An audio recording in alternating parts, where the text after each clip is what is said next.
Ayan o sa video. Ayan. Hi guys, nandito tayo ngayon sa Barangay Sulong, Sibalom Antique, and dito tayo sa may bundok. Hindi naman ito kataasan pero maganda dito yung sunset, and ito yung favorite ko na sunset spot dito sa may Sulong, of course. And makikita niyo yung sunset.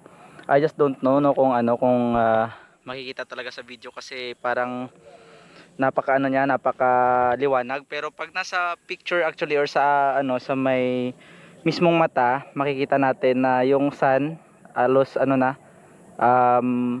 lumulubog na talaga at kitang kita. I just don't know kung nakikita nyo. Ayan sa video. Ayan. However, wala tayong zoom camera. Itong camera ko nagamit, wala rin itong zoom, so hindi natin makikita yung sunset na napakalapit. So yun, ayan syempre yung west, and dyan humihimla yung araw. Banda dyan yung San Jose. And yung east naman, dyan of course, dyan lumalabas yung araw, dyan yung San Remigio banda, Antique. By the way, ito yung tinutukoy ko ng picture na hindi nakikita siguro ng video. Ayan yung araw lumulubog na mismo. Nakuha ng cellphone. Ganyan yung makikita nating sunset dito sa Sulong kapag umakyat tayo dito sa kanilang bundok. Ang lugar na ito guys ay magandang puntahan pag gusto mong mag-hike, gusto mong mag-uphill exercise from Sulong River doon sa may tulay.